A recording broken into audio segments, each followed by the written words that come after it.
Hello students, welcome back to Karan education hub. आज हम फिर से आ गए हैं अपना मॉक टेस्ट 4 लेकर। उससे पहले कुछ कमेंट्स में डाउट्स थे बच्चों के, तो वो मैं आज क्लियर करना चाहता हूँ वीडियो से पहले। कि बच्चे मेरे से पूछ रहे थे कि सर इसी लेवल का पेपर आता है? हाँ जी बिल्कुल, इसी लेवल का पेपर आता है। क्या इतना आसान पेपर आता है? हाँ जी बिल्कुल, ऐसा ही आसान पेपर आता है। टेरिटोरियल आर्मी में आपको इतना कुछ हार्डशिप वाला पेपर नहीं आता है, आपको आसान पेपर ही पूछा जाता है। और आपके डाउट्स थे क्या सर मैथ्स इतना हल्का आता है? हाँ बिल्कुल ऐसा ही आता है। इससे पहले भी मैं आपको बता चुका हूँ कि मैं टेरिटोरियल आर्मी का बैच ख़त्म कर चुका हूँ, मैं ऑफलाइन पढ़ाता हूँ। इससे पहले मैंने एक बैच कंप्लीट किया, वो उसमें जितने स्टूडेंट्स थे सभी का रिटन क्लियर था। और उसके बाद आज वो ट्रेनिंग ख़त्म करके आ भी चुके हैं। तो आप मेरे पर भरोसा कीजिए, ऐसा ही पेपर आएगा। आप ऐसे ही मॉक टेस्ट को फॉलो करते रहिए, वीडियोस को देखते रहिए, आगे शेयर करते रहिए, चैनल को सब्सक्राइब कीजिए और बेल आइकन को दबाइए। और आपको जब भी नया वीडियो आएगा उसकी नोटिफिकेशन आ जाएगी। तो वीडियो स्टार्ट करने से पहले मेरे को एक कमेंट आया था कि फाहिद इकबाल का कि सर मेरा नाम लीजिएगा अपनी नेक्स्ट वीडियो में। ओके फाहिद इकबाल, मैं आपका नाम ले रहा हूँ। आप भी वीडियो को देखिएगा और आगे शेयर कीजिएगा, चैनल को और सब्सक्राइब करवाइए कि ज़्यादा से ज़्यादा बच्चों के पास मेरा वीडियो पहुंचे और वो टीए में अपना सिलेक्शन पक्की कर पाएँ।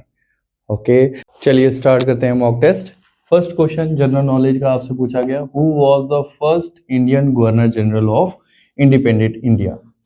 तो ऐसा कौन सा पहला इंडियन गवर्नर जनरल था, वो भी इंडिपेंडेंट इंडिया का? जब हमें आज़ादी मिल गई थी तब हमारा फर्स्ट गवर्नर जनरल वो भी इंडियन कौन था? आपके ऑप्शंस हैं लॉर्ड माउंटबेटन, सी राजगोपालाचारी, जवाहरलाल नेहरू या डॉक्टर राजेंद्र प्रसाद। तो आप अपना ऑप्शन लगा चुके होंगे, इसका आंसर है C Rajagopalachari. Okay, question number 2 में आपसे पूछा गया, who was the first Indian to win on Nobel prize? पहले इंडियन जिनको नोबेल प्राइज मिला था उनका नाम क्या था?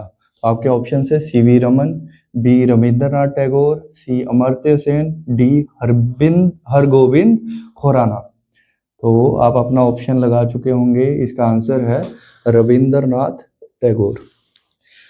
थर्ड क्वेश्चन है आपसे, the battle of Plassey was fought in which year? Battle of Plassey किस साल में लड़ी गई थी? तो आपके ऑप्शंस हैं 1957, 1857, 1757 या 1689। आप अपना ऑप्शन लगा चुके होंगे, इसका राइट आंसर है 1757। नेक्स्ट फोर्थ क्वेश्चन में आपसे पूछा गया, the Indus valley civilization was discovered in which year? Indus valley civilization कब डिस्कवर की गई थी, किस ईयर में? तो आपके ऑप्शन है 1920, 1921, 1910 या 1915। तो आप अपना ऑप्शन लगा चुके होंगे, इसका राइट आंसर है 1921। चलिए फिफ्थ क्वेश्चन है आपसे, which country is the largest producer of crude oil as of 2026? 2026 से आप बताओ कि लार्जेस्ट प्रोड्यूसर कौन है क्रूड ऑयल का? तो आपके ऑप्शन है सऊदी अरेबिया, रशिया, यूएसए या ईरान। आप अपना आंसर लगा चुके होंगे, इसका राइट आंसर है यूएसए। चलिए नेक्स्ट क्वेश्चन में आपसे पूछा गया क्वेश्चन नंबर 6 में, which is the oldest mountain range in India? ये बहुत ही इंपॉर्टेंट क्वेश्चंस में से एक बनता है, क्योंकि अभी हमारा टॉपिक जो न्यूज़ में चल रहा है वो है अरावलीज का। तो इसीलिए माउंटेन रेंज से आपसे क्वेश्चन ज़रूर पूछा जाएगा। तो ये बहुत इंपॉर्टेंट है, आप इसको स्टार भी लगा सकते हैं, या आपसे पूछा जा सकता है। तो आपने इसको याद रखना है कि इंडिया की सबसे पुरानी माउंटेन रेंज कौन सी है? आपके ऑप्शन है ए हिमालयस, बी वेस्टर्न घाट, सी अरावलीज या डी विंध्यास। तो आपका इसका आंसर बनता है अरावलीज, जो हमारे न्यूज़ के टॉपिक में चल रहा है। चलिए नेक्स्ट क्वेश्चन आपसे पूछा गया था, the blue revolution is related to which sector? तो आपके ऑप्शन है A dairy, B fisheries, C horticulture, D poultry. तो आप अपना ऑप्शन लगा चुके होंगे, इसका राइट आंसर है फिशरीज। एट्थ क्वेश्चन में आपसे पूछा गया था, who is the Napoleon of India? India का नेपोलियन किसे कहा जाता है? आपके ऑप्शन थे A Akbar, B Ashoka, C Chandragupta Maurya, D Samudragupta. आप अपना ऑप्शन लगा चुके होंगे, इसका आंसर है समुद्रगुप्ता। नाइन्थ क्वेश्चन में आपसे पूछा गया था विच country is the largest producer of coffee. तो वर्ल्ड में सबसे ज्यादा कॉफी प्रोड्यूस कौन सी कंट्री करती है? तो आपके ऑप्शंस है A India, B Brazil, C Vietnam या डी कोलंबिया। आप अपना ऑप्शन लगा चुके होंगे, इसका आंसर है बी ब्राजील।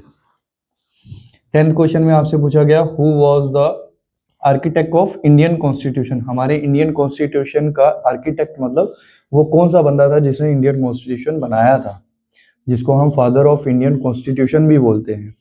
तो वो कौन था? आपके ऑप्शंस है ए बी आर अम्बेडकर, जिसको बोलते हैं भीमराव अम्बेडकर, बी पंडित नेहरू, सी सरदार पटेल या D Mahatma Gandhi.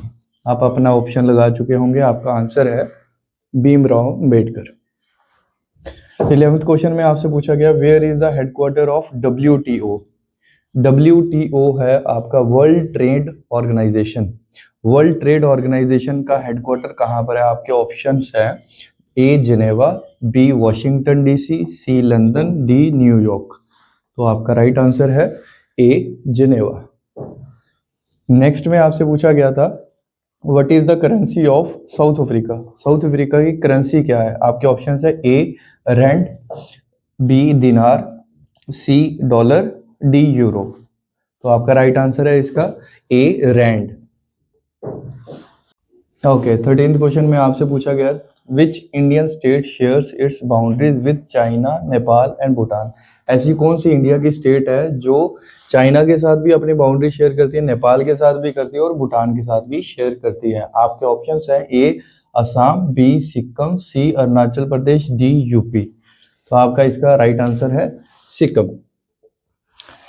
14th question में आपसे पूछा गया who is the current secretary general of UN. UN मतलब यूनाइटेड नेशन के करंट सेक्रेटरी जनरल कौन है? आपका ए ऑप्शन है बैन की मून, बी ऑप्शन है एंटोनियो गुटरेस, सी ऑप्शन है कॉफी अनान, डी ऑप्शन है बुट्रोस गाली। तो आप अपना ऑप्शन लगा चुके होंगे, इसका आंसर है एंटोनियो गुटरेस। 15th क्वेश्चन में आपसे पूछा गया which of the following countries have an unwritten constitution. इनमें से कौन सी कंट्री का अनरिटन कॉन्स्टिट्यूशन है, मतलब उन्होंने लिखा हुआ नहीं है?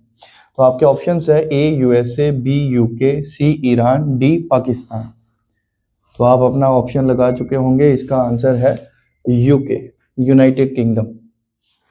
16th क्वेश्चन में आपसे लिखा गया है what is the motto of the territorial army. बहुत ही इंपॉर्टेंट क्वेश्चन है, आपसे पूछा भी जा सकता है कि टेरिटोरियल आर्मी का मोटो क्या है।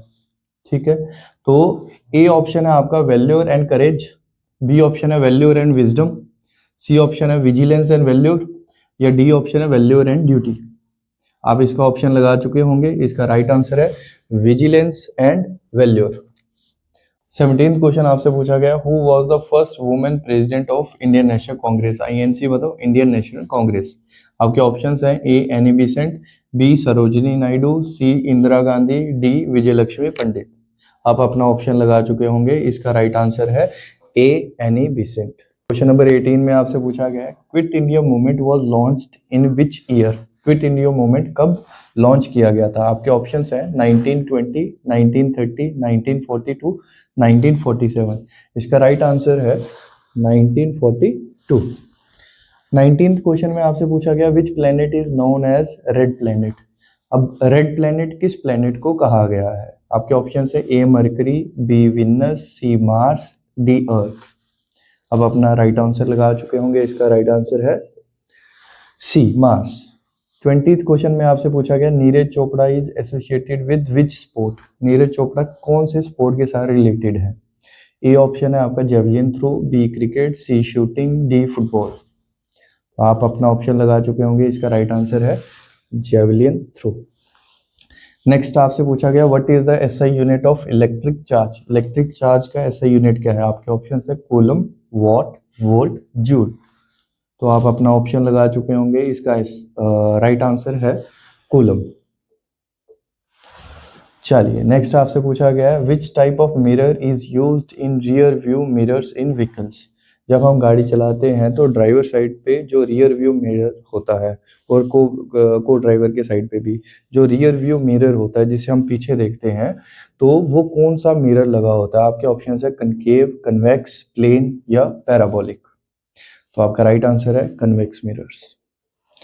नेक्स्ट 23 में पूछा गया which element is essential for photosynthesis. इनमें से कौन सा एलिमेंट एसेंशियल है फोटोसिंथेसिस के लिए। फोटोसिंथेसिस होता है जिसमें प्लांट्स अपना खाना खुद बनाते हैं, तो वो कौन सा एलिमेंट है मैं आपको बता देता हूँ। A magnesium, B chlorophyll, C nitrogen या डी कैल्शियम। आप अपना ऑप्शन लगा चुके होंगे, इसका राइट आंसर है मैग्नीशियम। और पूछा गया what is the chemical name for laughing gas. Laughing gas का केमिकल नेम क्या है। आपके ऑप्शंस है A carbon monoxide, B nitrous oxide, C nitric oxide, D ammonia. तो आपका राइट आंसर है नाइट्रस ऑक्साइड। 25 क्वेश्चन में आपसे पूछा गया what is the source of geothermal energy. Geothermal energy का सोर्स क्या है। आपके ऑप्शंस है A ocean tides, B sun, C wind, D earth interior. तो आप अपना ऑप्शन लगा चुके होंगे, इसका आंसर है अर्थ इंटीरियर। 26 में आपसे पूछा गया what type of chemical reaction occurs in rusting. लोहे पे जो जंग लगता है उसमें कौन सी केमिकल रिएक्शन होती है। आपका ऑप्शन है ए रिडक्शन, बी ऑक्सीडेशन, सी न्यूट्रलाइजेशन, डी पॉलीमराइजेशन। तो आपका राइट आंसर है यहाँ पे ऑक्सीडेशन। चलिए नेक्स्ट 27 में आपसे पूछा गया which of the following is an insulator of electricity. Insulator का मतलब है कि जो अपने से बिजली को पास नहीं होने देता, अपने से बिजली को कंडक्ट नहीं होने देता। तो आपके ऑप्शंस है कॉपर, एल्यूमिनियम, प्लास्टिक या सिल्वर। तो आप अपना ऑप्शन लगा चुके होंगे, इसका राइट आंसर है प्लास्टिक। 28 में आपसे पूछा गया which is the most reactive metal in the periodic table. Periodic table में सबसे ज्यादा रिएक्टिव मेटल कौन सा है। तो आपका ऑप्शन है A sodium, B caesium, C copper, D silver. तो आपका राइट आंसर है इसमें से सीसियम। 29 आपसे पूछा गया what is the SI unit of luminous intensity. Luminous intensity मतलब कोई चीज कितनी ज्यादा चमकदार है, तो वो किस में नापते हैं हम। आपके ऑप्शन है A candela, B joule, C watt, D ampere. तो आप अपना ऑप्शन लगा चुके होंगे, इसका राइट आंसर है कैंडेला। हम कैंडेला में नापते हैं कि कोई चीज कितनी ज्यादा चमकदार है। 30 क्वेश्चन में आपसे पूछा गया which vitamin helps in blood clotting. Blood clotting मतलब जब हमें कोई चोट लगती है, हमारा खून निकलता है, तो उसको क्लॉट करने में वहां पे वो रुक जाता है, जब जख्म बनता है, तो वो कौन सा विटामिन हमारी हेल्प करता है ब्लड क्लॉटिंग के लिए। तो आपके ऑप्शन है A vitamin A, B option vitamin D, vitamin K या विटामिन ई। तो आप अपना ऑप्शन लगा चुके होंगे, इसका राइट आंसर है विटामिन के।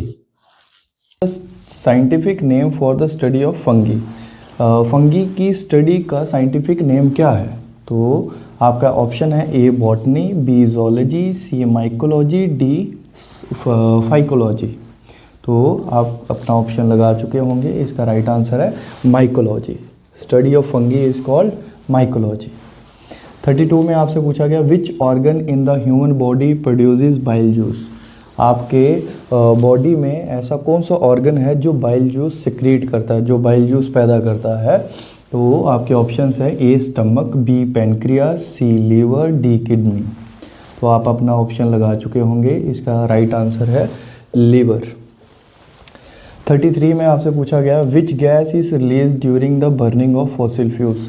जब हम फॉसिल फ्यूल्स को जलाते हैं तो इनमें से कौन सी गैस रिलीज होती है, कौन सी गैस निकलती है। ए ऑप्शन है ऑक्सीजन, बी नाइट्रोजन, सी कार्बन डाइऑक्साइड, डी हाइड्रोजन।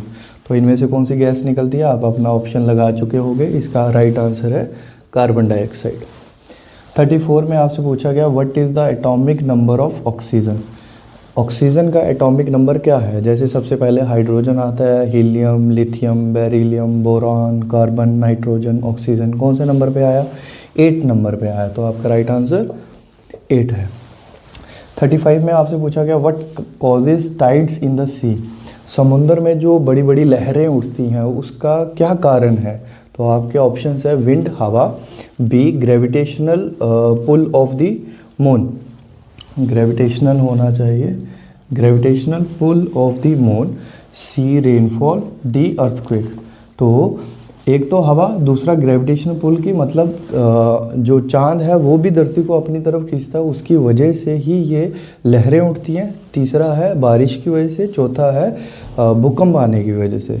तो इसका राइट आंसर मैं बता देता हूँ, gravitational pull of the moon. Moon जब अपनी ग्रेविटेशनल पुल लगाता है अर्थ की तरफ, तो उसी से हमारी ये जो टाइड्स हैं, समुद्र में जो बड़ी बड़ी लहरें हैं, वो उठती हैं। तो क्वेश्चन आपसे पहला पूछा गया 36, सिंप्लीफाई 3/5 डिवाइड 2/7। तो आपके ऑप्शन है 21/10, 10/21, 7/15 या 15/7। चलिए मैं आपको सॉल्व करके देता हूँ।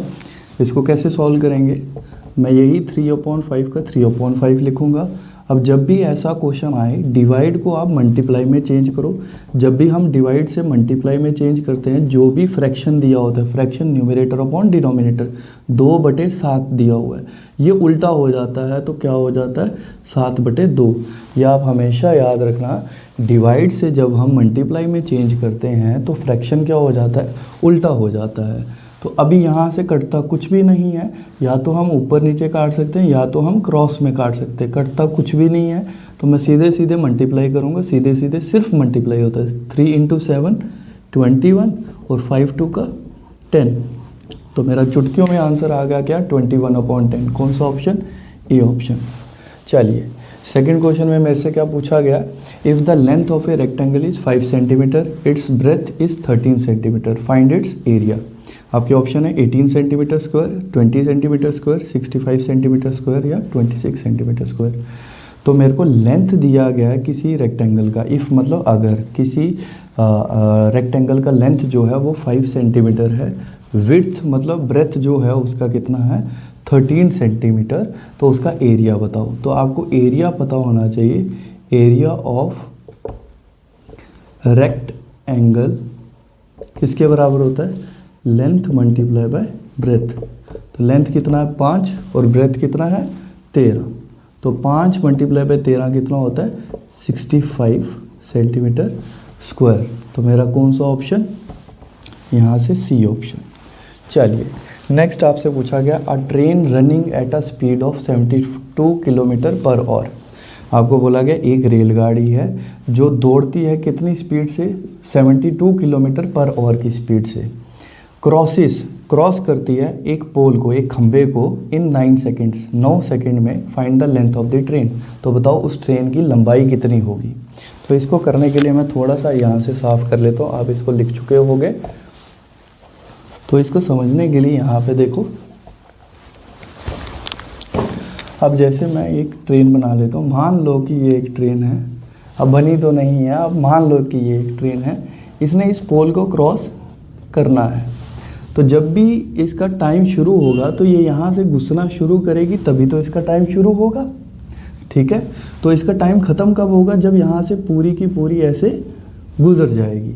तो इसने कितना डिस्टेंस ट्रेवल किया, मतलब इसने कितनी दूरी तय की, इसने खुद की लेंथ दूरी है कि नहीं, इसने खुद की ही जो लंबाई थी वही तय की, कि यहाँ से घुसना शुरू किया तो अपनी लंबाई से शुरू किया, और जब पूरी की पूरी निकल गई तो वहाँ तक, तो अपनी ही लंबाई इसने तय की।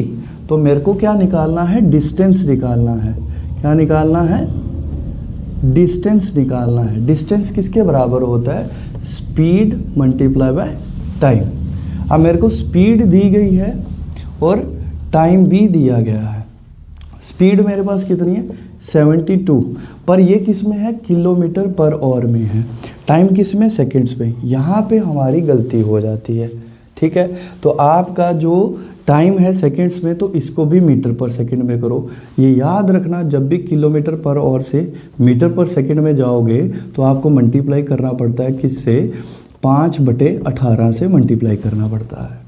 ये अब मीटर पर सेकंड में आ चुकी है, इनटू सेकंड्स मेरे पास कितने थे 9, तो 9 का 9 आ गया, ओके। तो यहाँ से आप अगर इसका एक्सप्लेनेशन देखना चाहते हो कि ये कैसे मैंने किलोमीटर से मीटर पर सेकंड में चेंज किया है, तो मेरा एक टाइम एंड डिस्टेंस का प्लेलिस्ट है मेरे ही चैनल पर, आप वहाँ पे जाके देख सकते हो। पर आप ये याद रखो, जब किलोमीटर पर आवर को मीटर पर सेकंड में जाना है तो 5/18 से मल्टीप्लाई करो। तो चलो इसको सॉल्व करते हैं। 18 1 का 18, 18 4 का होता है 72। अब इसको मल्टीप्लाई करते हैं, 4 5 का होता है 20, 20 9 का होता है 80, मेरा आ गया 180 मीटर। तो कौन सा ऑप्शन, यहाँ से मेरा डी ऑप्शन। नेक्स्ट क्वेश्चन 39 में आपको बोला गया a man borrows ₹12,000 at 10% per annum simple interest for 4 years. एक आदमी उधार पैसे लेता है कितने, 12,000 रुपये 10% के सिंपल इंटरेस्ट पे, कितने साल के लिए, 4 साल के लिए। तो सिंपल इंटरेस्ट बताओ उसको कितना देना पड़ेगा। अगर उसने 12,000 लिया है तो हम सिंपल इंटरेस्ट निकालते हैं। फिर सिंपल इंटरेस्ट किसके बराबर होता है, P into R into T बटे में 100। P क्या होता है प्रिंसिपल, R क्या होता है रेट, T क्या होता है टाइम। जो पैसा आप उधार लेते हो या देते हो इसी को हम बोलते हैं प्रिंसिपल। तो प्रिंसिपल आ गया 12,000 इंटू जो भी परसेंट में आपको दिया जाता है उसको बोलते हैं रेट 10 इंटू जो भी आपको साल में पीरियड दिया जाएगा वो होता है टाइम। तो 4 साल बटे में आ गया 100। 1 2 1 2 0 काट ले। अब 12 एकम 12, मैंने बोला था पहले भी जीरोस के साथ हमें कोई काम नहीं है, वो लास्ट में लगाएंगे। अब नंबर से मल्टीप्लाई करो, 12 एकम 12, 12 चौक 48, 48। कितने जीरोस, 1 और ये 2 जीरो, ये तो कट चुकी हैं, 2 जीरो साथ में कितना आया 4800। कौन सा ऑप्शन, ए ऑप्शन। चलिए नेक्स्ट क्वेश्चन देखते हैं, सॉल्व 144। इसके लिए मैं थोड़ा सा मिटा देता हूँ, आपने पहला क्वेश्चन लिख चुके होगे, मैं इसको मिटा देता हूँ। चलिए आपको बोला गया ये सॉल्व करना है। 144 डिवाइड 12 माइनस 4 प्लस 36। तो 144 डिवाइड 12 माइनस 4 प्लस 36। मैंने पहले मॉक में भी बताया था, आप चलो बॉड मास से। कौन सा, वी बॉड मास। वी से होता है वेनिकुलम या बार, बी से होता है ब्रैकेट्स, ओ से ऑफ, डी से डिवीजन, एम से मल्टीप्लिकेशन, ए से एडिशन, एस से सब्ट्रैक्शन। तो सबसे पहले क्या होगा, बाहर तो इसमें नहीं है, ब्रैकेट्स हैं तो ब्रैकेट सॉल्व करेंगे। ब्रैकेट में क्या है 12 माइनस 4, तो इसी को सॉल्व करते हैं। 144 डिवाइड 12 माइनस 4 होता है 8 प्लस 36। अब ब्रैकेट्स खत्म होगी, ऑफ नहीं है तो डिवीजन होगा, डिवीजन होता है डिवाइड करना, तो डिवाइड करते हैं। 144 का 144 डिवाइड के अगली टर्म आ जाती है नीचे प्लस 36। अब आपके टेबल्स थोड़े से स्ट्रॉन्ग होने चाहिए। 8 की टेबल से मैं काटूंगा, 8 1 का 8, 8 1 का 8, 6 बच्चा 64, 8 का 64, 18 आया यहाँ से, तो मेरे पास बचा क्या 18 प्लस यहाँ से 36। 18 और 36 को प्लस करोगे तो 8 से 14, एक कैरी, 3 1 4 और 1 5। क्या आंसर आया 54। कौन सा ऑप्शन, सी ऑप्शन। ठीक है, चलिए 41 में चलते हैं। हमें कन्वर्ट करना है 5/4 को परसेंटेज में। चलिए इसको कन्वर्ट करते हैं, मैं इसको मिटा देता हूँ। चलिए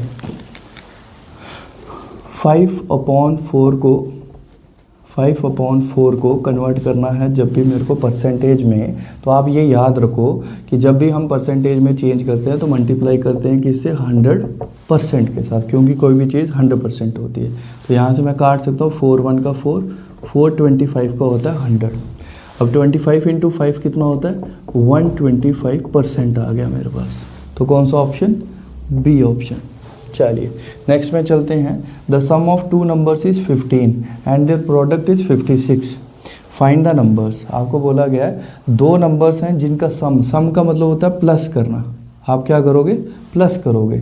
कोई भी 2 नंबर्स है जिनका सम प्लस करने पर कितना आता है 15 आता है। एंड देयर प्रोडक्ट का मतलब होता है मल्टीप्लिकेशन, तो मल्टीप्लाई करने पर कितना आता है 56। तो पूछ रहा है आपसे कि वो दोनों नंबर्स क्या होंगे। तो आप इसको बड़ी आसानी से ऑप्शंस के साथ कर सकते हो। आपके ऑप्शंस दिए हैं 7 8, 4 11, 9 6, 15 10। तो बड़े आराम से करेंगे। पहला नंबर 7 है, दूसरा 8 है। कैसे करेंगे, 7 और 8, 7 और 8 मिलके कितने होते हैं 7 + 8 15, 7 8 का कितना होता है 56। देखो सम आ गया 7 + 8 कितना होता है 15, और 7 × 8 कितना होता है 56। मेरा पहला ही ऑप्शन बन गया कि प्लस करके 15 आता है, मल्टीप्लाई करके 56 आता है। तो मेरा पहला ऑप्शन ही आंसर है। दूसरा भी ट्राई करके बता देता हूँ, बनेगा ही नहीं। अब आपको दूसरे ऑप्शन में क्या लिखा हुआ है 4 और दूसरा क्या है 11। 4 + 11 15 होता है, क्या 4 मल्टीप्लाई बाई 11 56 होता है क्या? 4 11 का होता है 44। क्या ये सही हुआ? नहीं, ये तो गलत हुआ। थर्ड भी अप्लाई करके देख लो, 9 और 6। थर्ड क्या दिया हुआ है? 9 और 6। 9 + 6 करो 15 होता है, पर 9 × 6 करो, 9 6 का कितना होता है? 54। क्या ये 56 आया? नहीं, तो तीसरा भी गलत। चलिए चौथा कर लेते हैं। चौथा मेरे पास क्या है? 15 + 10। 15 और 10, 15 और 10 तो 25 होते हैं। तो मेरा तो पहली चीज़ ही सही नहीं हुई, 15 आना चाहिए था मेरे पास, तो ये तो 25 आ रहा है। चौथा भी गलत। तो मेरा कौन सा ऑप्शन सही था? ए ऑप्शन, जिसमें 7 और 8 आंसर था। ठीक है, चलिए 43 पे चलते हैं। 43 में बोला अ बैग कंटेन्स। उससे पहले मैं यहाँ से साफ कर लेता हूँ। चलो, आपको बोला गया अ बैग कंटेन्स 4 रेड बॉल्स। एक बैग है, थैला है, जिसमें कितनी? 4 लाल बॉल्स हैं, रेड कलर की बॉल्स हैं, 5 ब्लू कलर की बॉल्स हैं और 6 ग्रीन कलर की बॉल्स हैं। एक बैग है जिसमें 4 रेड कलर की बॉल हैं, 5 ब्लू कलर की बॉल है, 6 ग्रीन कलर की बॉल्स हैं। Find the probability. प्रोबेबिलिटी होता है कि आप अंदाज़ा लगाते हो, ठीक है। प्रोबेबिलिटी होती है कि जैसे मैं बोलता हूँ कि 50% चांस है कि आज बारिश होगी, या 50% चांस है कि बारिश नहीं होगी, तो आपने वही अंदाज़ा मैथमेटिकली कैसे लगाओगे? मैथमेटिकली कैसे लगाते हैं? तो आपके पास कितनी? 4 रेड बॉल थी, 5 ब्लू थी और 6 ग्रीन थी। जब भी प्रोबेबिलिटी आपने किसकी निकालनी? Probability of getting a red ball. Red ball निकालनी है तो प्रोबेबिलिटी ऑफ रेड किसके बराबर? आपने सबसे पहले प्रोबेबिलिटी ऑफ रेड निकालना है, तो रेड बॉल कितनी है? 4, तो ऊपर रखा 4। नीचे हमेशा क्या आता है? टोटल। टोटल कितनी है? टोटल है 5 4 9 और 6 15, तो 4/15 मेरा आंसर। इतना आसान, इतना आसान। तो कौन सा option? B option. Question number 44 में आपसे पूछा गया what is the area of the triangle with base 10 centimetre and height 12 centimetre. अब आप बताइए कि एरिया ऑफ ट्राइंगल क्या होगा जिसका बेस 10 सेंटीमीटर है और हाइट उसकी 12 सेंटीमीटर। जैसे मेरे पास, मैं इसको सॉल्व यहाँ पे करता हूँ। एक ट्राइंगल है जिसका बेस मेरे को दिया हुआ है कितना? 10, और हाइट क्या होती है? जो बेस के ऊपर 90 डिग्री का एंगल बनाता है, इसको बोलते हैं हाइट। तो वो कितनी दी हुई है? 12। बस मेरे लिए आसान है, तो मैं क्या करूँगा? एरिया ऑफ ट्राइंगल किसके बराबर होता है? 1/2 इंटू बेस इंटू हाइट। बस बेस और हाइट आपको दिया हुआ है। 1/2 इंटू बेस आ गया 10 और हाइट आ गई 12। 2 1 का 2, 2 5 का 10, 12 पंजे 60। मेरा कौन सा ऑप्शन? B option. ठीक है, चलिए नेक्स्ट क्वेश्चन मेरे को क्या दिया गया है? नेक्स्ट क्वेश्चन दिया गया a man buys 15 kg rice for ₹600। एक आदमी है, वो 15 किलो चावल लेता है 600 रुपये के। द प्राइस पर kg इस, तो 1 किलो चावल के कितना रेट होगा? 15 किलो चावल जो हैं वो 600 रुपये के हैं, तो 1 किलो चावल कितने होंगे? 600/15। ये 15 उधर जाके डिवाइड हो गया। 15 एकम 15, 15 चौके 60, 0 ये वाला जो बच गया वो साथ में, तो कितना आ गया? 40। मेरा कौन सा ऑप्शन? B option. ठीक है, चलिए नेक्स्ट में चलते हैं। 46 में पूछा हुआ है 12 man can build a wall in 18 days. 12 आदमी किसी दीवार को 18 दिन में बना लेते हैं। How long will it take, तो कितना समय लगेगा? फॉर 9 मैन, 9 आदमियों को, to build the same wall, उसी दीवार को बनाने में। तो आप इसमें याद रखो man into days into hours upon work किसके बराबर? Man into days into hours upon work. ठीक है, ये 1 1 1 1, ये 2 2 2 2। अब बस मैन की जगह मैन डालना है। ये क्या है? डेज है। ये क्या है? आवर्स है। तो यहाँ से क्या है? वर्क है। तो अगर मैं इसी में डालूं तो मेरे पास क्या है? 12 आदमी इंटू डेज दिए हुए कितने? 18। ऑर्स की कोई बात नहीं, ऑर्स मतलब घंटे, घंटों की कोई बात हुई नहीं कि 10 घंटे काम करते, 12 घंटे काम करते। घंटों की कोई बात नहीं है, और काम की भी कोई बात नहीं है कि जो काम पहले वाले कर रहे हैं वही काम दूसरे वालों ने करना है, वही दीवार बनानी है। तो किसके बराबर कितने आदमी हैं दूसरी बार में, 9 आदमी। तो कितने दिनों में बनाएंगे वो मैं डेज का डेज रख लेता हूँ। तो यहाँ से काटते हैं, 9 एकम 9, 9 दूनी 18, तो 12 दूने कितना हुआ 24 दिन, ये आपका आंसर। ठीक है, मैं फिर से बता देता हूँ कैसे किया मैंने किया man into days equals to man into days. पहले वाले मैन पहले वाले डेज, दूसरे वाले मैन दूसरे वाले डेज। पहले कितने आदमी थे 12, डेज कितने थे 18, मैन कितने हैं अब 9, डेज निकालने हैं। 9 एक का 9, 9 दूनी 18, 12 दूने 24 दिन मेरा आंसर। कौन सा ऑप्शन, बी ऑप्शन। चलिए नेक्स्ट पे चलते हैं। नेक्स्ट में से पूछा गया what is the HCF of 36 और 27, 36 और 27 का LCM निकालना है। LCM ऐसे ही निकालते हैं। मैं बोलता था कि इन दोनों को देखो किसके टेबल में आते हैं, 3 के टेबल में आते हैं दोनों। 3 कितने 12 का, 3 कितने 9 का, अभी भी 3 के टेबल में आते हैं। तो 3 कितने 4 का, 3 कितने 3 का। मैंने बताया था LCM कैसे निकालते हैं, इन दोनों को मल्टीप्लाई, साथ में इन दोनों को भी मल्टीप्लाई।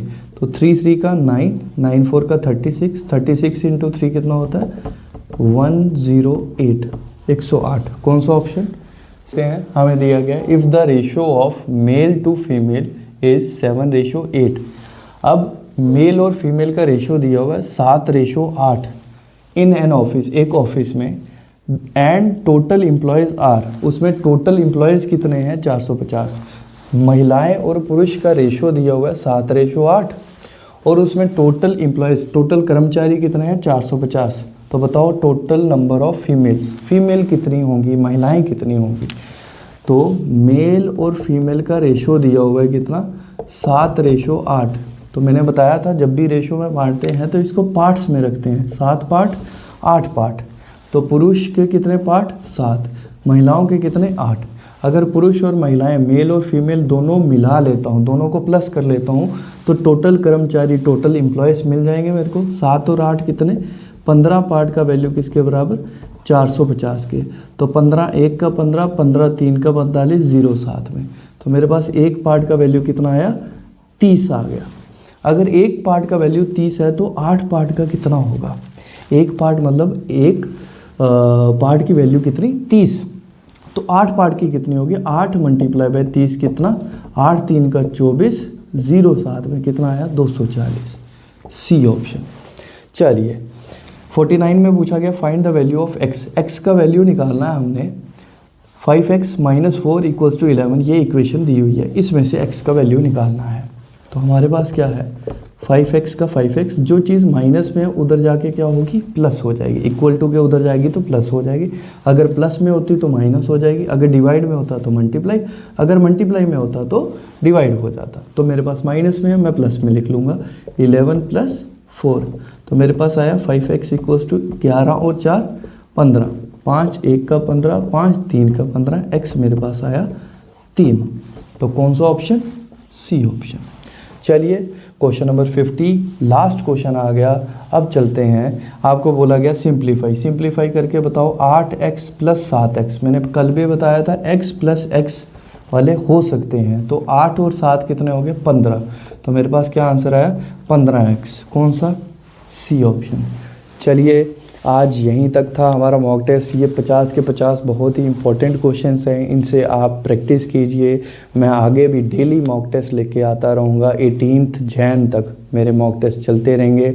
आप हर एक मॉक टेस्ट को देखते रहिए। देखिए एक मॉक टेस्ट में 50 क्वेश्चन होते हैं।